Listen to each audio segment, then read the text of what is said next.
Many thanks to our friends on the 5. This is a Fox News alert. First, our thoughts and prayers go out to our friends in the state of Florida.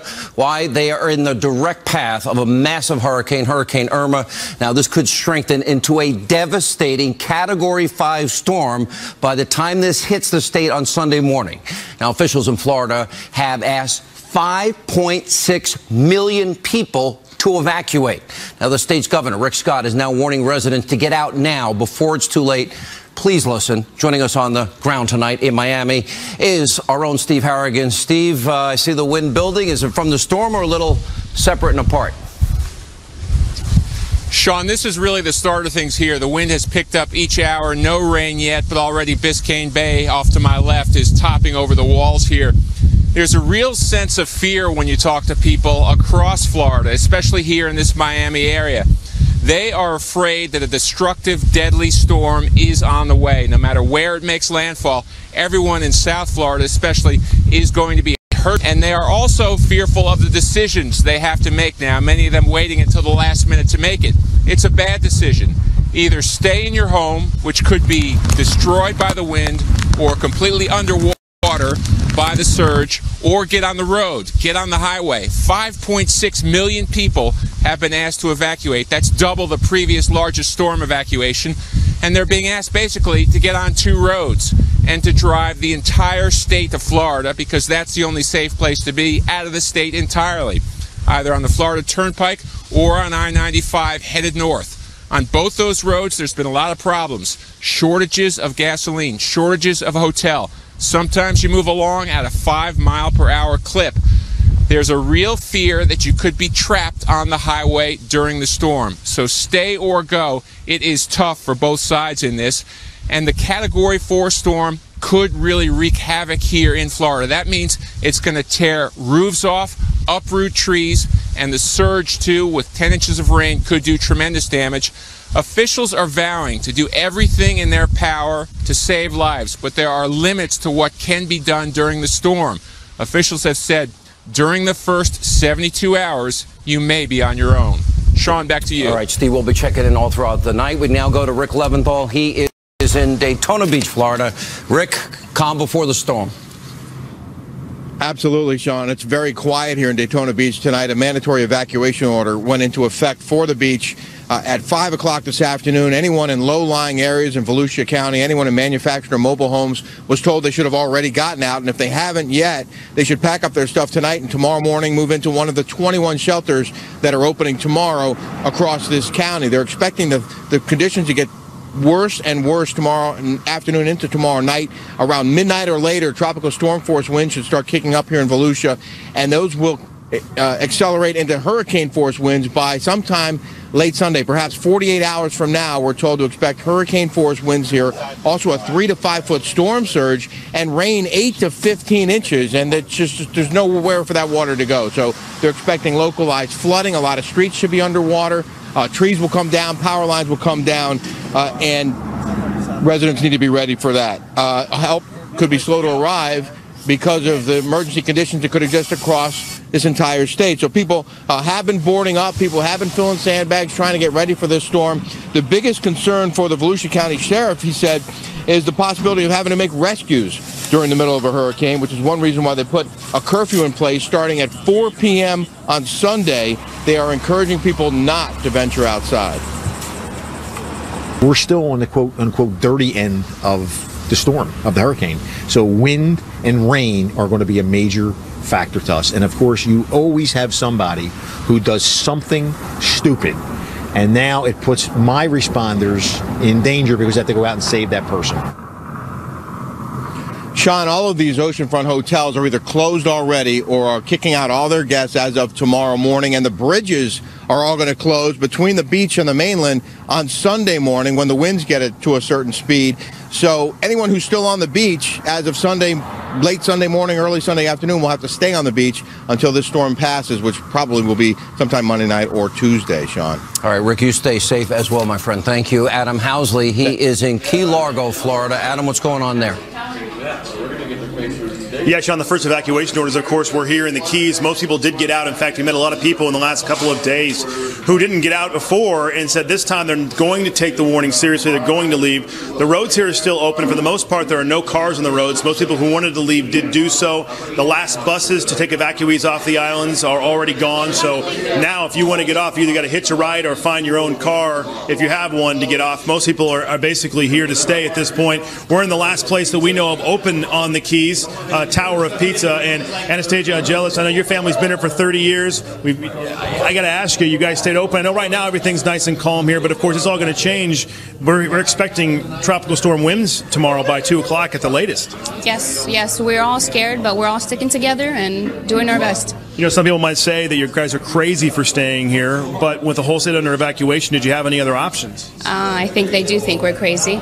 But we did have options, but we thought it's best for us to stay here, stick together as a family, and do our best. And you do have a Cat 5, a Category 5 location, basically a home that's been built to withstand a Category 5 hurricane, correct? Yes, we do. Yes, it's next door, and we'll be safe there. And the last question, what have the locals said to you that have been coming in the last day? You see a lot of locals that normally would have stayed who decided not to.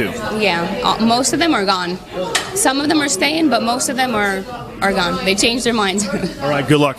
Sean, you know, we also talked with the Sheriff's Department here. They just went out on a call a few moments ago. They told us that they're getting a ton of calls right now from welfare checks. Basically, family from outside of the state of Florida calling here to the Keys, trying to urge them to go out and convince their family members to leave.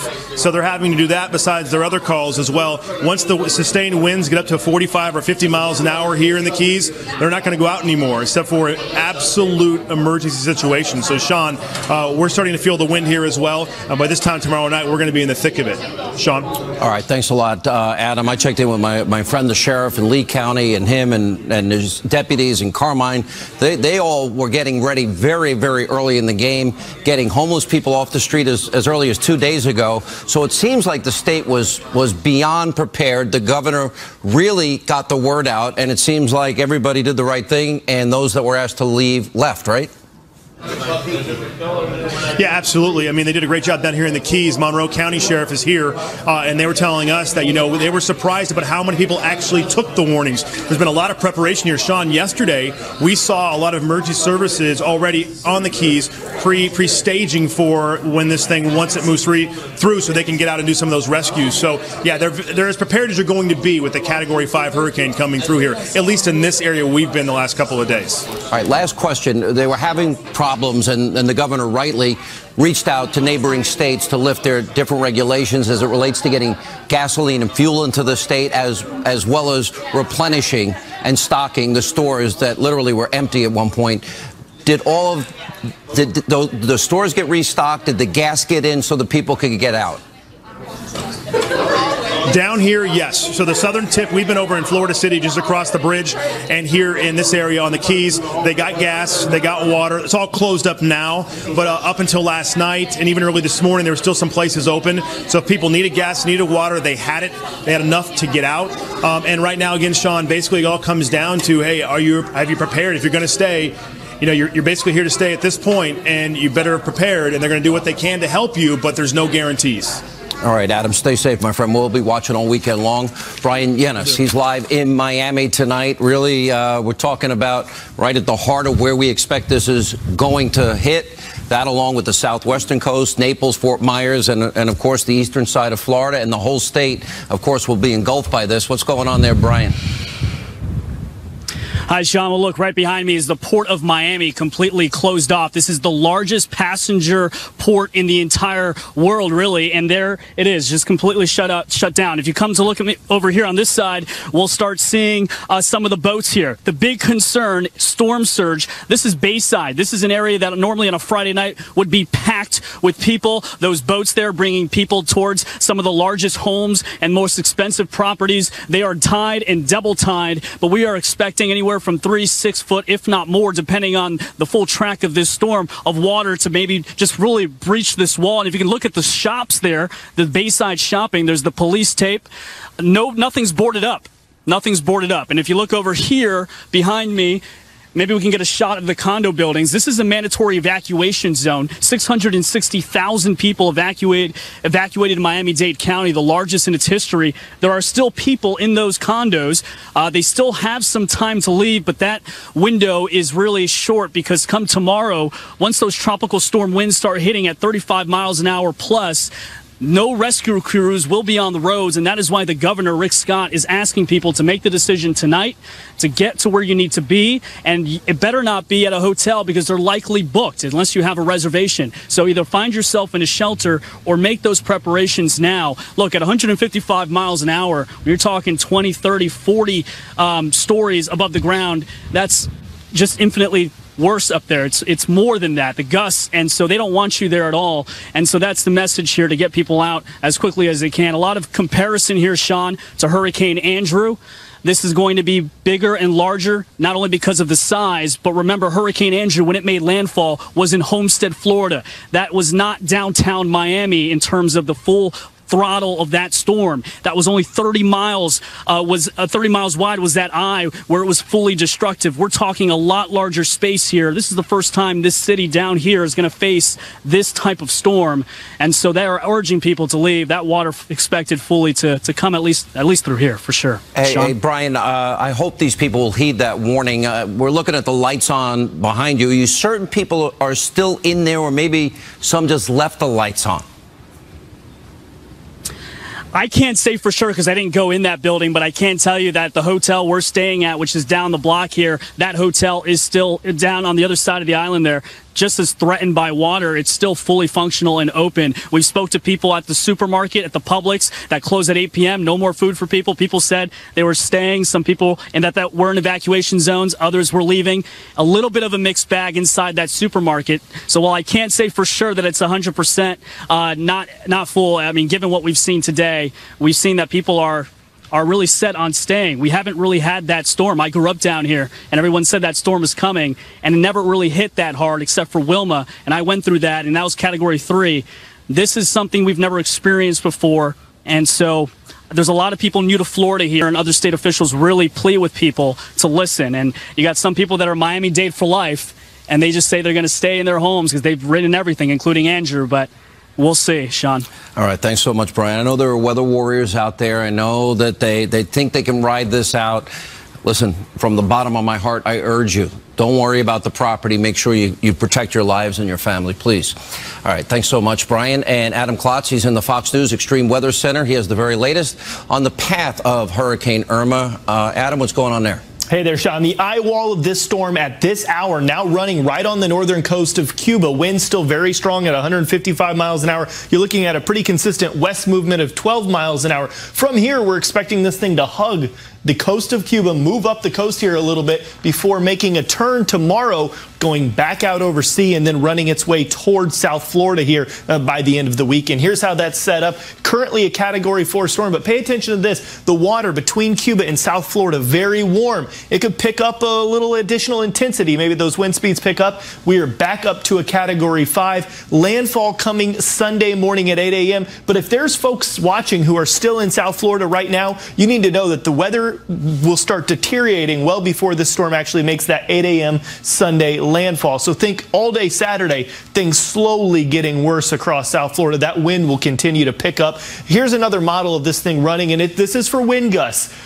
You go from that Category 4 storm, it runs back over this very warm water I just mentioned, and you get this explosion. Those bright colors, those are even stronger winds, so perhaps just the strongest winds running on shore here. Now, currently, our models are suggesting that this makes landfall on the western side of Florida and maybe runs inland, but mostly is hugging more of the western side of the state. Those winds obviously will be the most powerful where you come on land. That's also where the winds are going to be able to really push up the biggest storm surge.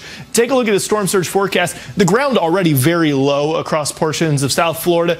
We're talking about from sea level and again, you're not very high from sea level already, maybe 10 feet. That's an entire first floor of a lot of buildings, and we're looking at that running down on the southwestern side of the state. I think storm surge for this, because of those winds, is going to be a really big story. We're under a hurricane warning there throughout all of South Florida. A watch a little farther north, but I do suspect as this system continues to kind of come together and we figure out where exactly it's going to head north, that'll eventually will become a warning as well. And just now at this hour, Sean, we're beginning to see some of these bands move closer and closer. But as I said, folks who are still in southern Florida right now, maybe not noticing, things start to deteriorate for you on Saturday, and then we have our landfall on Sunday morning. Sean? All right, Adam, let's talk about the exact, where is the direct hit? My second home is in Naples, Florida. I have a lot of friends there, Collier County, Lee County. I have a lot of friends in Miami. Where's the direct hit, if you had to guess now, based on the latest models? Well, I have a couple models here, and our latest models, and again, this has been shifting. The real problem at this point is we're still waiting for that turn, but I'll put two models in motion for you right here. We're running up the coast. This is where you have to know when exactly is it going to turn. Currently, the models are bringing this hit, really getting you down on the extreme southwestern side of the state and then running up along Tampa through the middle of the state. So really the east side for now, perhaps things are looking a little bit better, but we're still waiting for that turn. So unfortunately, Sean, this could still shift a little bit here in the next day. One more question. The whole state, as we can see, is engulfed here. And I know this is a question because a lot of friends of mine live in Florida, and they're wondering, okay, if they move inland, how much safer? Because you watch, the whole state is covered here. If they move inland, how far inland do you think they have to go? Obviously, they won't have to worry about flooding, but there'll still be high winds. There'll still be the real effects and impact of a hurricane, but they'll be safer inland, correct? You're going to be safer inland, and it's because of the surge. Anywhere along the coast, we're looking at the low areas 3 to 6 feet, but some spots getting up to 10 feet. Heading inland is going to protect you from that. The winds will back down a bit, not a lot. I'm not sure you're going to be able to escape the winds if you stay in Florida entirely, but it's worth it just to get out of the storm surge, Sean. All right. Thanks so much, Adam. We appreciate it. Joining us now, Fox News Chief National Correspondent Ed Henry. He joins us from FEMA headquarters in Washington. I had the governor and I had Pam Bondi. She'll join us later tonight right here on my radio show this week. And one of the things that I really like with Texas, it seems like the federal government has been coordinating from the get-go here. And I was told by sources in the White House they have pre-positioned food, water, medicine, cots, blankets, supplies, everything that they'll need. And 4 Navy ships, Mad Dog Mattis, the defense secretary, is put offshore, ready to come in behind the storm to help our friends in Florida that obviously are going to need a lot of assistance. What else can you tell us, Ed?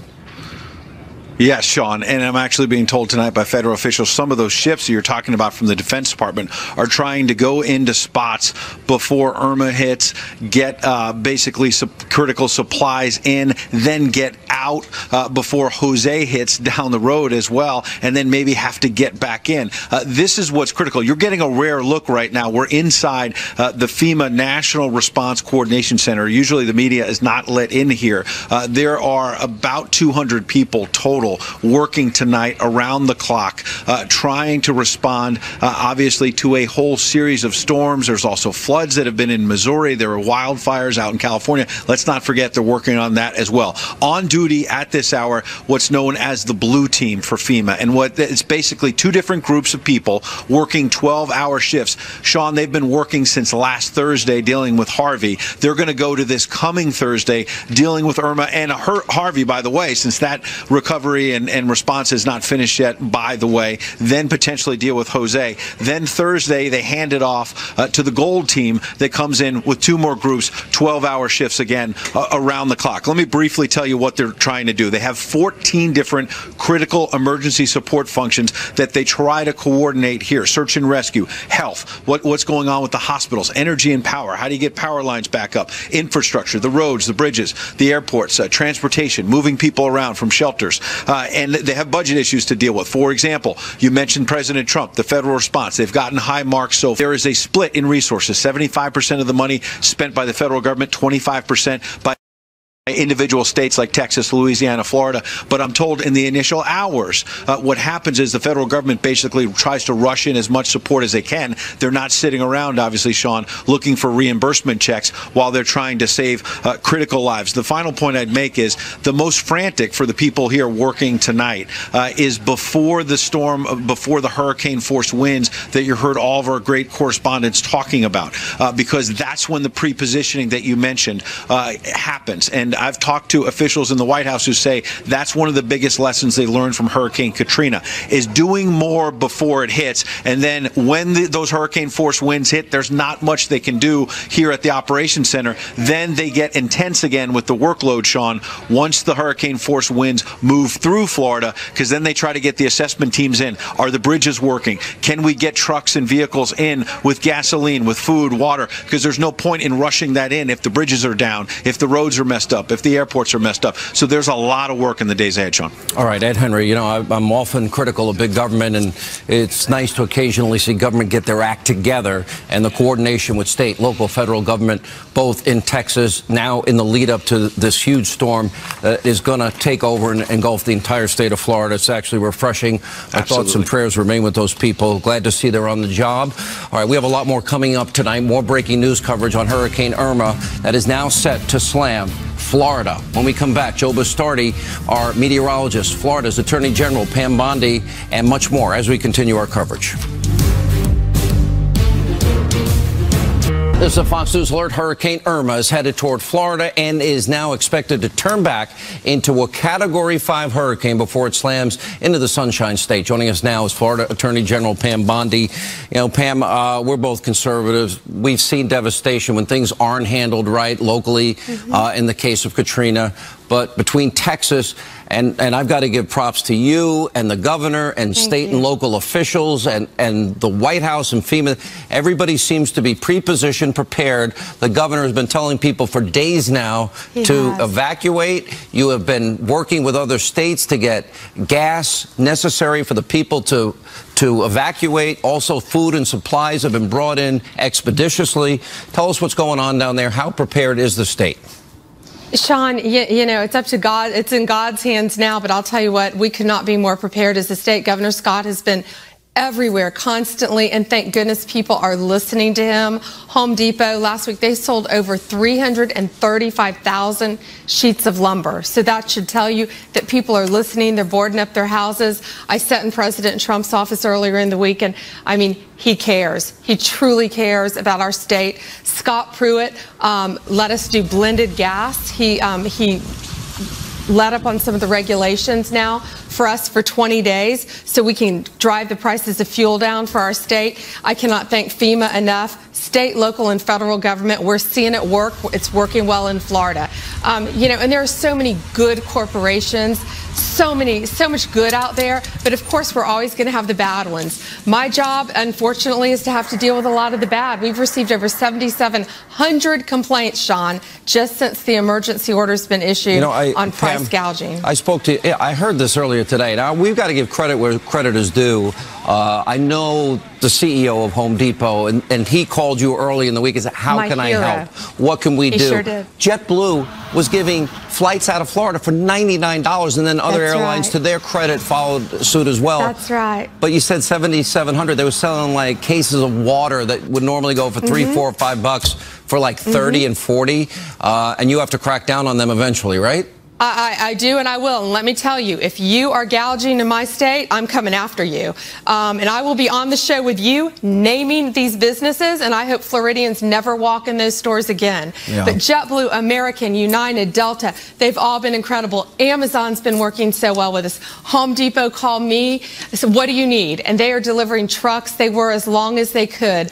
You know what? Pretty much everyone's been amazing for the most part. Of course, we've had some bad actors, and we always will. People, please call my price gouging hotline, 1-866-9-NO-SCAM, so we can help you. While you did have those, it really is amazing. I mean, at times like this, you see people come together. We saw it in Texas. We're seeing it now in Florida. The warnings have now been going out for days and days. If you're coastal, if you're in southern Florida, get out of the way. Protect your lives, protect your families.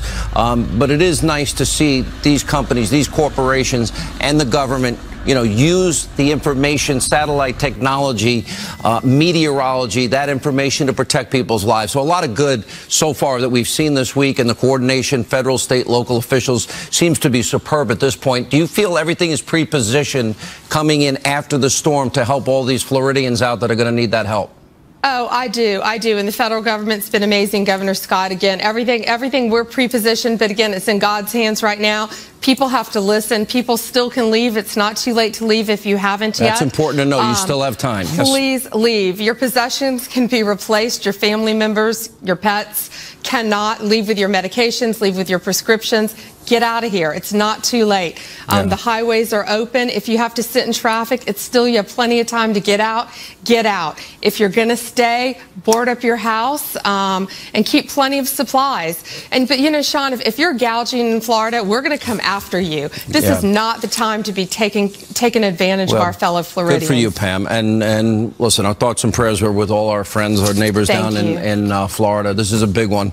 One of the other great stories I heard, and you told me earlier, that the airlines are also allowing people to bring their pets for free. They sure are. I could never leave my pets behind. I know you have a big dog, so. Yeah, all right, Pam. You know my St. Bernard. They've been great. They've waived change fees. The dog's 300 pounds. I've never seen a dog that big. Close. I don't know how you get that. They would take up all of JetBlue itself. It's the biggest dog I've ever seen. All right, Pam, thank you for what you're doing. My best to you and the governor and all the people of Florida. 2 nuclear power plants. This is scary. They are in the direct path of this massive storm. 9 million people may lose power. Joining us now, Florida Power and Light Company Vice President, Chief of Communications, Rob Gould is with us. When you go back to the last hurricane, there was a lot of damage to the nuclear site. And I guess my main question is, this is such an important issue. How safe are those sites? Are they able to sustain 160-mile-per-hour winds and more, and they're on the coast? Yeah, Sean, let me set the record straight. There really was no damage to the site at all. Turkey Point, which is around Homestead, Florida, just south of Miami, the actual nuclear facility itself was not damaged. The eye of the storm itself went right overhead, a Cat 5 storm, Hurricane Andrew, and we had no damage to the nuclear facilities. Nuclear facilities are the strongest in the world as far as construction. If you think about the way they're structured, we're talking about 6-foot thick concrete surrounding the entirety of the reactor itself. You have redundancy upon redundancy upon redundancy after that. But again, if you go back to the fact that we had an eye go directly over Hurricane Andrew in 1992, go over the site with Hurricane Andrew, and had no damage to the facility itself. And then I would add in 2004, our St. Lucie site, which is up in St. Lucie County, just north of West Palm Beach. We had Hurricanes Francis and Jean go straight overhead, and there was no damage to the nuclear facility itself. So what I read is Hurricane Andrew. I had read Hurricane Andrew did create a lot of damage. You're saying that there wasn't a lot of money spent as a result of that hurricane? No. Okay, well that was... No, these were some off-site facilities or off-property, so to speak, but the actual nuclear reactor itself, the facility itself, no damage at all. All right, so we're really hoping in that particular case. You do expect people will lose power, I assume? Well, yes, we have. We've been very clear. Now, if you look at where we stretch, we go from the Georgia line all the way down toward the Keys and then back up toward Tampa. 90% of our customers are within 20%, 20% of our customers are within, 90% of our customers are within 20 miles of the coastline, And so we are going to see some damage for sure. We've been very clear that what we will see is not necessarily a restoration, which could take days or hours. We're talking about a rebuild itself.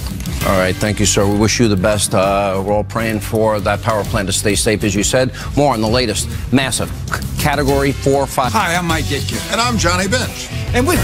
And this is a Fox News alert. Category 4, maybe soon to be 5. Hurricane Irma hammering Cuba and is now forecasted to strengthen to a Cat 5 superstorm before it slams into the state of Florida.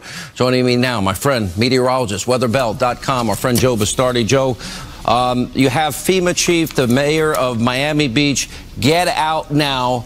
This is a devastating nuclear hurricane. 5.6 million of our friends in Florida now have been evacuated. The whole state is engulfed. Walk us through what will happen, where it's going to land, and where it goes from there. Well, the next 12 to 18 hours is going to be moving along the north coast of Cuba, and this is going to weaken the storm a little bit. The more powerful a storm is, the more slight disruptions can actually weaken it. But I don't want people to think that that means this is not going to be a severe hurricane, because what happens is this: it's going to get over the very warm water in the Florida Straits and the mid and the upper levels of the atmosphere. Even though the storm may weaken a little bit here over the next 12 to 18 hours, the mid and upper levels, the dynamics are improving over the storm. And what is likely to happen here, and we've been preaching this for a few days, is instead of like Rita and Katrina, remember they weakened from 5 to 3 as they came ashore, this one's liable to go the other way and, as you said, go to a 5 by the time it gets to the Florida Keys Sunday morning. And then when it goes in for good up near Marco Island, Naples, we're becoming more confident on that track on the west coast up in there. This is liable to be a Category 5 in there. And the storm will expand as it's doing it. So even though it's coming into the west coast, we're still expecting a sizable hurricane surge and a sizable hurricane on the east coast too. The entire state, the entire peninsula will be directly impacted by this, and in a catastrophic way across the south. Well, what happened in Barbuda? We see a little bit of the absolute power of this hurricane. You're saying it's going to come out weakened, but by the time it reaches, you're saying somewhere between Miami and Fort Myers in the Naples area, which happens to be my second home. I have a lot of friends there, a lot of friends in Lee and Collier County. Okay, walk us through, how does that also impact the East Coast? How does that impact West Palm Beach, etc.? Let's talk about Central Florida, Orlando. Let's talk about the wind speeds in Tampa, the wind speeds in Jacksonville. Then let's go to Savannah through Atlanta up into the Carolinas and what you expect in all of these cities. Walk us through the entire path of this storm. Well, I believe the landfall is going to occur on the southwest coast. I'm not trying to downplay the Miami area. I think Miami, during Sunday afternoon, I think that's when it's worse in Miami, we'll get wind gusts to 100 miles an hour or more. But the devastation in the Florida Keys, I was watching those people in the Florida Keys, they may get cut off. It would not surprise me if some of these bridges out there got washed over. That's how severe this can be. That's what happened in 1935 with the Labor Day hurricane in there. So we're looking at wind gusts in there, 150, 175, maybe even higher. In fact, so high, some of the instruments may just blow away before. Same kind of thing may happen in Naples, Bonita Springs, that area where this makes a final landfall, the eye. On the eastern side, let's move up the coast on the eastern side. You get to West Palm Beach late Sunday night, wind gusts to 100 miles an hour. Tampa, Orlando, and across the Daytona Beach, wind gusts to 100 miles an hour, probably very late Sunday night into Monday morning. Then Monday afternoon, we're up at Jacksonville, St. Augustine, Gainesville. Those areas probably 80 miles an hour to 100 miles an hour. Savannah, I think, gets winds to 80 miles an hour with gusts late Monday into Monday night, and on up into Atlanta, where I think Atlanta could get a hurricane-force wind gust out of this as the system just continues north up into Georgia. When I look at Charleston, believe it or not, Charleston's going to start getting strong east to northeast winds tomorrow, but the maximum gust on Monday may only be 50, 60 miles an hour. You know, my friend is Sheriff Mike Scott, and my buddy Carmine, he works for the sheriff down in Lee County. You're saying 160, 70, maybe 80 miles an hour in Naples, Bonita Springs, Fort Myers?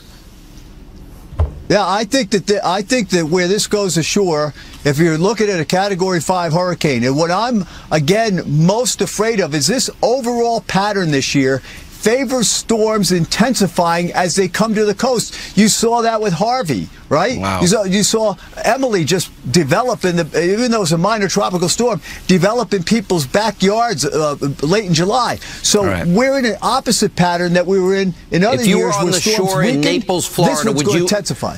If you were near the shore in Naples, you'd be out. And Fort Myers. Oh, I'd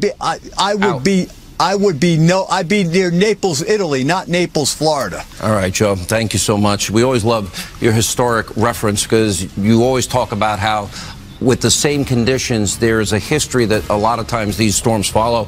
You nailed this from the beginning as you did Texas. It helps people out a lot, saves lives. Thank you, sir. When we come back, we're going to talk to the mayor, Fort Myers. You just heard Joe Bastardi, that city in a direct path along with Naples, Bonita Springs, when we come back.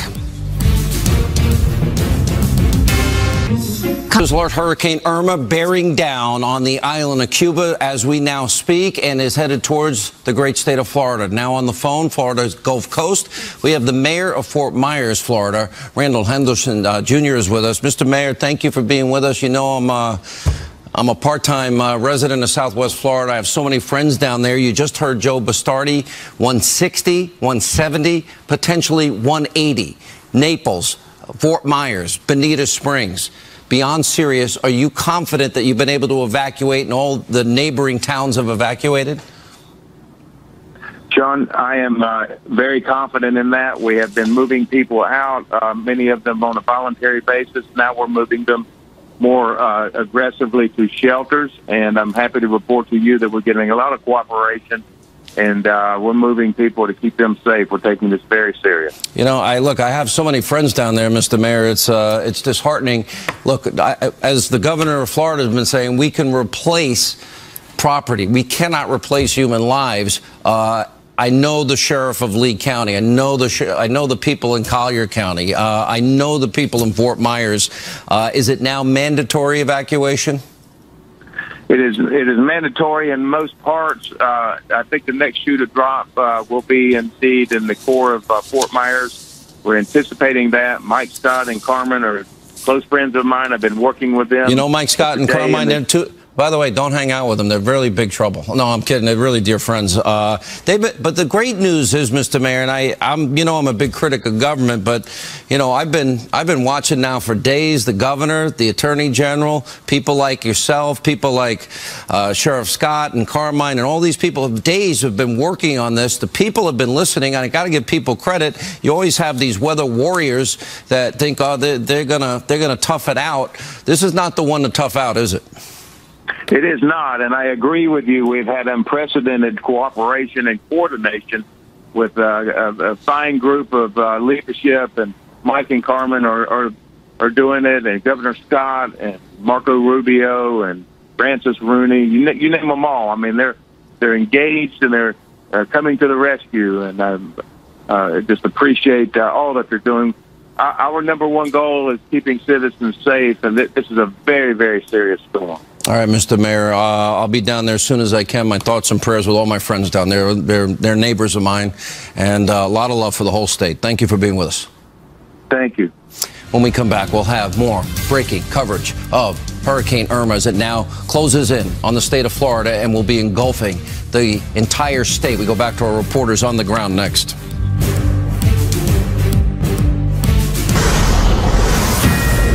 This is a Fox News alert. Hurricane Irma battering Cuba as we speak, now projected to turn into a Category 5 storm before it will make a direct strike on the state of Florida, engulfing the entire state. Joining me now, Key Largo, Florida, our own Adam Housley.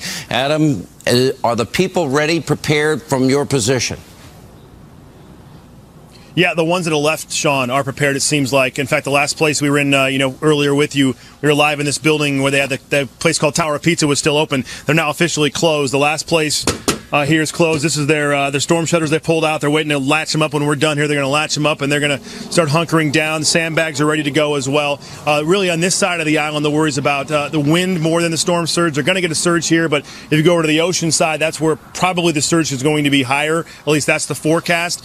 We are seeing a number of cars now. Of course, there's none coming as I'm speaking to you, but we've seen a number of cars pick up heading north to get off the islands. The people who waited to the last minute are now doing their last-minute preparations and getting off. The bridges bridges are still open here, at least until the winds pick up a bit. They'll say they'll leave them open. And for the most part, Sean, the folks that stayed, and there aren't many who stayed here, I will tell you, from Hurricane Andrew, we're told a lot of people stayed here for Hurricane Andrew. This time around, they're just not doing it. They say because of the video they've seen in the Caribbean video that's come out in the last few days, that's really scared them. So they're off the island, especially if they don't have a house or building like this one, which is Category 5 rated, meaning it's not built to withstand a Category 5 hurricane. So, Sean, at this hour, preparations are there. Authorities are in place, done everything they can, and the locals are staying and done everything they can. And now it's time just to ride it out.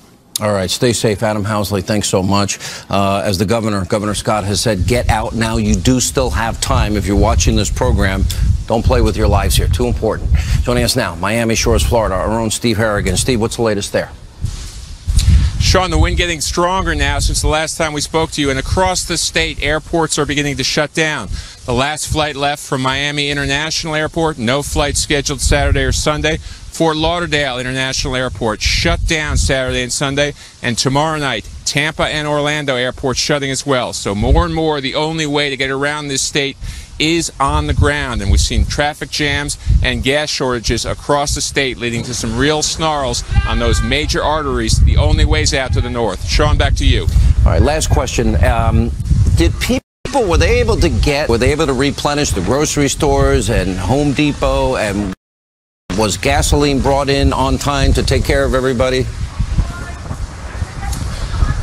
There has been a lot of preparation for this and a real different mood about the storm as well. People are visibly fearful, and it's a real tough choice to get on the highway without enough gasoline, without a hotel room, or to stay put where your house could be underwater. And that tension, that fear is visible when you talk to people. People are trying to decide how to save their own lives, how to save their relatives' lives across the state. There's Steve, really nowhere to run inside Florida. You have to get out of the state, Sean. And you've been down there many times during these hurricanes. You know how powerful they were. We saw you nearly getting blown away in Hurricane Harvey in Texas. There is a state app that the governor has set up. If you need gasoline, food, water, supplies, it tells you exactly where to go. When we come back, we'll have more on Hurricane Irma about to hit Florida next. It's like